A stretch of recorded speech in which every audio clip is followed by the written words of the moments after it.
Hello guys, അപ്പം നമ്മൾ ഇന്ന് പെപ്പർ ചിക്കൻ പോലെ ഒരു സിമ്പിൾ ചിക്കനാണ് നമ്മൾ ഉണ്ടാക്കാൻ പോകുന്നത്. അപ്പോൾ എന്താ പറയുന്നത്, പയറ്, ചിക്കൻ, പിന്നെ ഇതെന്നലെ ഉണ്ടാക്കിയ കുറച്ച് ഇതുണ്ട്, ബീട്രൂട്ടുണ്ട്, പിന്നെ ചോറാകുന്നു.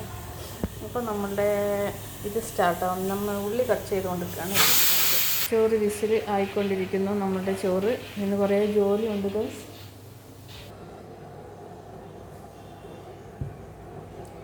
അപ്പോൾ ഞാൻ ഉള്ളി കട്ട് ചെയ്തുകൊണ്ടിരിക്കുകയാണ് ഗൈസ്. നമുക്ക് വെളുത്തുള്ളിയെല്ലാം എടുത്തിടണം.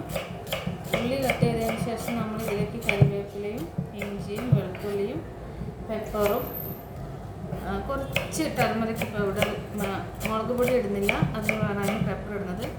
എന്നിട്ട് ഇതിന് നല്ല ഉപ്പും ഇട്ടിട്ട് നല്ല കൈവച്ച് നല്ല ഞൗണ്ടി മിക്സാക്കിയിട്ട് ആവശ്യത്തിന് വെള്ളം എടുത്തിട്ട് നമ്മളിത് കുക്കറിൽ ഒരു 3 വിസിൽ നല്ല സോഫ്റ്റ് പെപ്പർ ചിക്കൻ ആവും.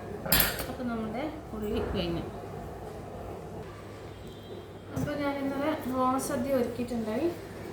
അപ്പോൾ ഇന്ന് ഞാൻ ഒത്തിരി ടയേർഡ്, കുറച്ച് കൂടുതലും ജോലി ചെയ്തു. അപ്പം ഇന്ന് എന്താ അറിയില്ല, എനിക്ക് തീരെ വയ്യാത്ത കൊടുക്കുന്നു. അപ്പം ഞാനിന്ന് സിമ്പിൾ ഒരു ഇത് ഉണ്ടാക്കാൻ പോകും. കുറച്ച് സാമ്പാറൊക്കെ ഉണ്ട്, ബാക്കിയെല്ലാ ഐറ്റംസും തീർന്നു. പിന്നെ അവിയലൊന്നും ഞാൻ ഉണ്ടാക്കിയില്ല.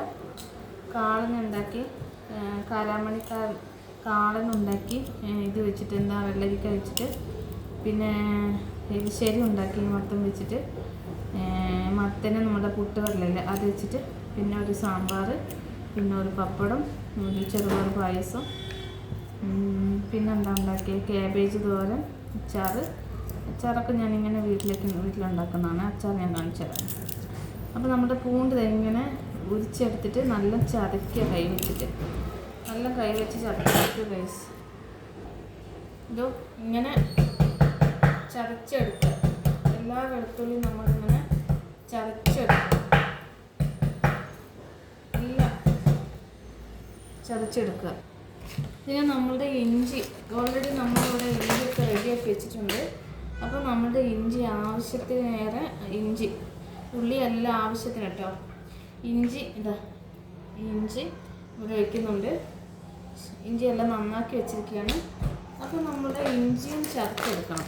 ഇഞ്ചി ചതച്ചെടുത്തിട്ട് കരിവേപ്പില, കരിവേപ്പില നല്ല കഴുകി കൊണ്ടുവന്നിട്ടുണ്ട്. അപ്പോൾ ആവശ്യത്തിന് കരിവേപ്പില. അപ്പോൾ നമ്മൾ ഇത് കുക്കറിൽ ഇടുമ്പോൾ നമ്മുടെ കാശ്മീരി മുളക് പൊടിയില്ലേ, ഇതും കൂടെ ഞാൻ ഇടുന്നുണ്ട് ഗൈസ്. ഇതിനും കൂടെ പൊടിയല്ല, കൈ വെച്ചിട്ട് പൊട്ടിച്ചിടും. അപ്പോൾ ഞാൻ ഈ അരിഞ്ഞ് വെച്ച കൂട്ടങ്ങളെ ഞാൻ ഇതിലേക്ക് വാരിയിടുകയാണ്. എല്ലാം മിക്സാക്കിയിട്ട് വാരിയിടുന്നു ഗൈസ്. അപ്പം നമ്മൾക്ക് എവിടെയെങ്കിലും നമ്മൾ അത്യാവശ്യമായിട്ട് എവിടെയെങ്കിലും പോകണമെങ്കിൽ നിങ്ങൾ എന്താ ചെയ്യണം, നിങ്ങൾക്ക് ഇഷ്ടപ്പെടുമെന്നറിയില്ല, പക്ഷേ നല്ല ടേസ്റ്റാണ്. ഇഞ്ചി, വെളുത്തുള്ളി, കറിവേപ്പില, ഉള്ളി അങ്ങനെ വേണമെങ്കിൽ കറിവേപ്പില, പിന്നെ നമ്മൾ ആവശ്യത്തിന് ചിക്കൻ അതിലേക്ക് ഇടണം. ചിക്കൻ ആവശ്യത്തിന് ഇട്ടിട്ട് നമ്മളുടെ മസാലക്കൂട്ടുകൾ കണ്ട ഗൈസ്. ഞാനിതാ ചിക്കൻ ഇടാൻ പോകുന്നു. നമ്മൾ ആവശ്യത്തിനുള്ള ചിക്കൻ നമ്മളിതിലേക്ക് വാരി എറിഞ്ഞതിന് ശേഷം നമ്മുടെ സുന്ദരിക്കുട്ടി പൊടികളുണ്ടല്ലോ, ആ കൂട്ടുകളെല്ലാം നമ്മൾ അതിലേക്കിട്ട് നല്ല കൈ വെച്ചിട്ട് നല്ല കുത്തി മലത്തിയതിന് ശേഷം നമ്മൾ 3 വിസിലോട് കൂടിയിട്ട് നമ്മൾ ഈ ചിക്കൻ ഇറക്കാൻ പോവുകയാണ്. അപ്പോൾ നാം ഇങ്ങനെ ചെയ്തിട്ടുണ്ട്. ഇപ്പോൾ ഗൈസ് നമുക്ക് അടുത്ത ജസ്റ്റ് എന്താ നോക്കാം ജോലി. ഇങ്ങോട്ട് പോയിട്ട് എന്ത് ചെയ്യണം, നമ്മളുടെ കുട്ടന്മാരെ റെഡിയാക്കണം അല്ലേ. അപ്പോൾ നമ്മൾക്ക് ആവശ്യമായ ഐറ്റംസ് എന്തായിടണം കാണിച്ചു തരാം ഗൈസ്. ഞാൻ ഇങ്ങോട്ട് വയ്ക്കാം. അപ്പോൾ കുറച്ച് മല്ലിപ്പൊടി കുറച്ചിട്ടാൽ മതി ഗൈസ്. മല്ലിപ്പൊടി കുറച്ച്, ഗരം മസാല കുറച്ച്, 1/2 ടീസ്പൂണൊക്കെ ഞാൻ ഇടുന്നുള്ളൂ. മഞ്ഞളിൻ്റെ ആവശ്യമില്ല, എങ്കിലും ഈ ചിക്കനിൻ്റെ എന്തെങ്കിലും പോയിസൺ ഇല്ലാതിരിക്കാൻ വേണ്ടി നമ്മൾ അച്ചരം മഞ്ഞൾപ്പൊടി. ഇപ്പോൾ നമ്മൾ ആവശ്യത്തിന് നമ്മളുടെ പെപ്പർ സ്പൂണുണ്ട്, പക്ഷെ ഞാനങ്ങനെ കുടയുന്നില്ല. കുഞ്ഞ് ടീസ്പൂൺ പെപ്പർ ഇങ്ങനെ ഇടുക ആവശ്യത്തിന്. പിന്നെ നമ്മളുടെ അടുത്ത സുന്ദരനാരാണ്, നമ്മളുടെ ഉപ്പുക്കുട്ടനെ കണ്ടിട്ടുണ്ടോ? ഉപ്പുക്കുട്ടൻ, ഇതാണ് ഉപ്പുക്കുട്ടൻ. അപ്പം ഞാൻ എല്ലാം ഇട്ട്, ഇനി എന്താ ഒരു പിടി പിടിക്കാനുള്ളത് പറഞ്ഞാൽ കയ്യിലെല്ലാം ഒന്നും കയറരുത്. ഇങ്ങനെ ഇങ്ങോട്ട് കൈ വെച്ചിട്ട് നല്ല പ്രസ് ചെയ്തെടുക്കുക. എന്നിട്ട് അതിലേക്ക് ഒരു തക്കാളിയും കൂടെ കട്ട് ചെയ്തിടുക, ഒരു പുളിക്ക് വേണ്ടിയിട്ട്. ഓക്കെ, ഇങ്ങനെ ചെയ്തിടുക. ഓക്കെ ഗൈസ്, അപ്പം